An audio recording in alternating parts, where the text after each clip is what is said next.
Real, very quick history about me is that I was born and raised in San Francisco. My mom immigrated to the U.S. Pregnant with me, so she came when she was 7 months pregnant from modern day, what is today Kiev, Ukraine. As you guys probably heard, this country now in the news. Maybe 5 years ago, nobody even knew what this country was.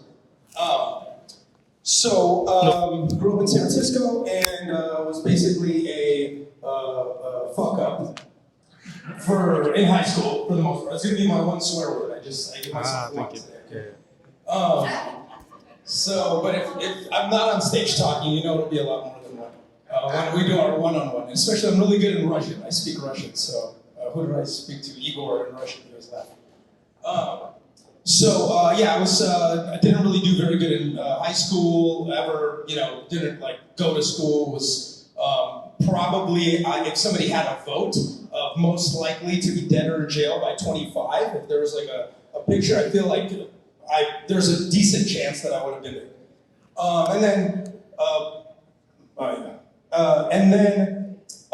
Probably around, right after high school, I realized that anything you want to do in life requires money. And so I was like, okay, cool. So now I need to figure out a way to make money. And so I just worked really, really hard. That's one thing that I always did is, pizza delivery, banks, selling weed, whatever, I worked really, really hard, always. And so eventually I turned 25 and I was like, I already have my real estate license. I got it when I was 19. Did a couple of open houses for some broker at Remax or something. Didn't do anything with it. And then went and did other jobs. And then I'm oftentimes motivated by competition. I like to compete. Oftentimes I'm competing against myself. I'm competing against other people. If I'm going against somebody at a listing, I'm like, oh, I gotta win. It's beyond money. So if you have a competitive spirit, then that's going to be very helpful for you in anything in business and life and fitness and whatever. But if you don't and you want to be successful, then you have to cultivate it. You have to figure out a way to make a competition and compete.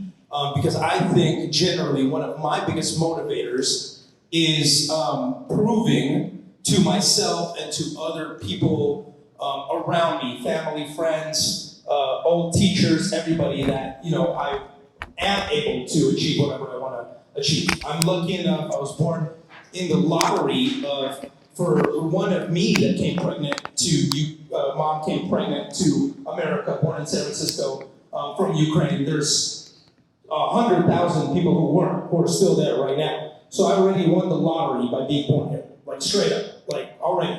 That's number one. I wake up every morning and just think how grateful I am that the streets don't smell like sewer. If you've been to a lot of third world countries, you just wake up and you take a fresh breath and it smells like sewer because they don't have the basics. So that's another thing. Two of the folks that have been up here are immigrants, and I'm a child of immigrants. So there's a lot of gratitude that comes from just being here, just having an opportunity to be anything you want to be.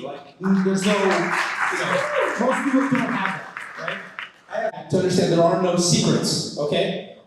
Decent explained it, go door knock 5 days a week, every day, go introduce yourself to people, go embarrass yourself every day, stand at open house, make a lot of mistakes, start off, why do you think Decent knows about sign-in sheets? Because he started do you mind signing the sheet? Okay. And then 3 months of not one deal closing. And he's like, okay, I gotta figure out how to be like, hey, 650, so that's how you learn that and figure that out. And so it's time on task over time. I'm gonna maybe throw in a lot of little Gary Keller quotes and Jim Rohn and other, I've listened to a lot of motivational speakers and I've read and listened to a lot of audiobooks, and so I don't even remember who said what. But that was a Gary Keller quote, time on task over time. So just literally doing the activities, open houses, door knocking, social media, shout out to Spencer, YouTube, whatever it is that you choose to do, it's not what's the right thing or what's the right CRM or should I door knock or should I do, it's just pick a couple of things and just be really, really good at it and just work hard on it over time. I think that's true of whether you're in real estate sales, whether you are a bartender, whether you're going to be a chef, whether you are in real estate marketing, whatever you do, if you just make it a goal to become the best at it and work really hard to polish up all the little details about everything, you become very, very wildly financially successful if that is your goal. If you have other goals that are not necessarily financial, that's good too. Whatever, it could be fitness related, then whatever it is, you work hard, you do the basics, and then you're good. How much time do I have, by the way? I want to set a little timer so I know. Please tell me I started getting into really like scripts, and I was in Mike Ferry coaching. I started that kind of early, and and maps coaching, and bold, and all that teaches a lot of the same stuff, and it's about lead generation. So the only caveat I have for that in our market is that we have very sophisticated buyer and seller pool. You have people who are making $300,000, $400,000, $500,000, $600,000 a year because they're very, very intelligent, and not just intelligent, but oftentimes they are very analytical. So if you follow DISC profiles, you understand personality styles, they're going to be very analytical, and you have to know your shit. That is my second swear word. Okay? I'm good. I can't believe I've talked already for like 5-6 minutes and I've only sworn twice. You really have to know your stuff. Okay? So what that means is that in addition to generating leads in the conventional way of open houses, door knocking, calling friends, family, everybody you ever met, YouTube, et cetera, you have to be able to, on the, like this, somebody says, well, tell me about 1031 exchanges. Well, I'm 57 right now, and I need to, and my house is worth $2 million, but I pay property tax on a $250,000 house when I bought it, so I want to know how much capital gains tax am I going to pay.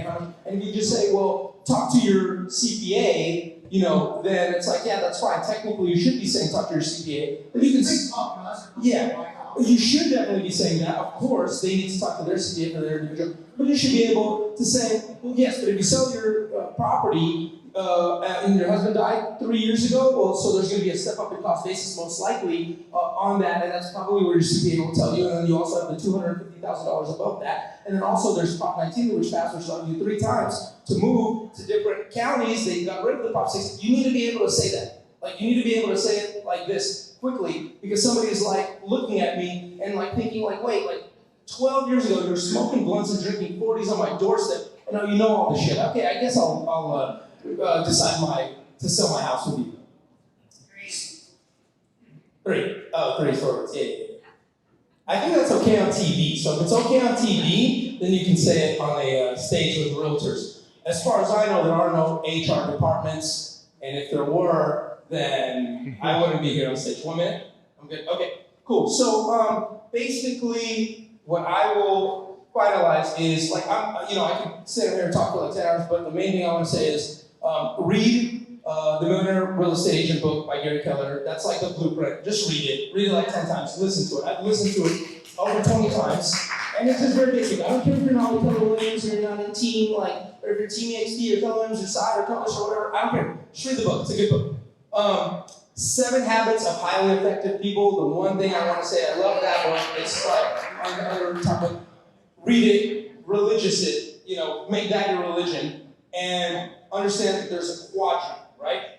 And so there's things that are urgent and important, putting out fires and open houses and following up with leads and writing offers and things like that. Then there is the quadrant of not urgent but important. So that's like getting enough sleep every day. I minimum get 8 hours of sleep every single day. Okay, if somebody tells you you don't need that much sleep, you go to a Tony Robbins seminar and you jump up and down, that's cool, love Tony Robbins, but you can't live off 5 hours of sleep. That's medically proven. Like, you need 8 hours of sleep every day, because I'm just telling you, at least it worked for me. When I used to try to wake up 5 in the morning after like 5 hours of sleep, I'm useless, miserable.